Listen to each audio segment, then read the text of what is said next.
Hello বন্ধুরা, আজকে চলে এসেছি আবার একটা নতুন ভিডিও নিয়ে। আজকের ভিডিওটা হলো কুমড়োর তরকারি। কুমড়ো আলুর তরকারি আমাদের বাড়িতে কেমনভাবে রান্না হয় সেটাই তোমাদের সঙ্গে শেয়ার করলাম। আজকে কিন্তু রান্নাটা আমিই করছি।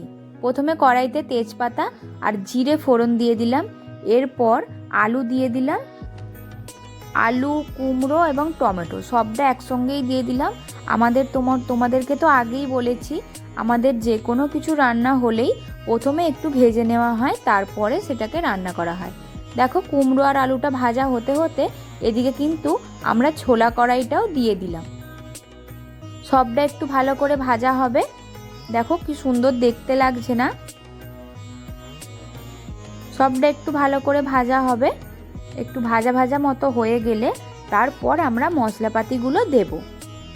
তোমরা সবাই কেমন আছো আমাকে কমেন্ট করে জানিও। এই যে দেওয়া হলো লঙ্কা গুঁড়ো, হলুদ গুঁড়ো, আদা বাটা আর মৌরি বাটা। জিরে বাটাও অনেকে দেয়, কিন্তু আমরা যেহেতু জিরে ফোড়ন দিয়েছি তাই জিরে বাটাটা আর দিইনি। একটু সামান্য জল দিয়ে দিলাম। জল দিয়ে মশলাটাকে একটু ভালো করে ভেজে নেওয়া হবে। সবাই কিন্তু কুমড়োর তরকারির রেসিপিটা সবাই জানো, আমি শেয়ার করলাম আমার বাড়িতে কিভাবে রান্না হয় সেটা তোমাদের সঙ্গে দেখাবো বলে।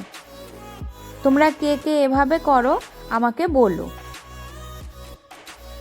দেখো, মশলাটা কিন্তু আমার ভাজা হয়ে গেছে।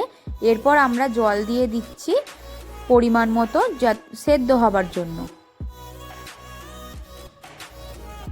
দেখো, দিয়ে দেওয়া হয়ে গেছে।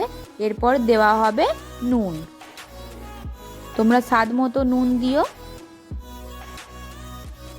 এবার এটাকে ঢাকা দিয়ে দেওয়া হবে।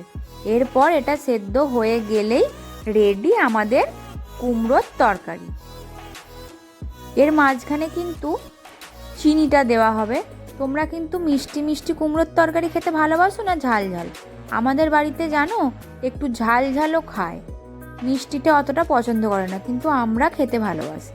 দেখো, চিনি দেওয়া হলো। এরপর রেডি কুমড়োর তরকারি।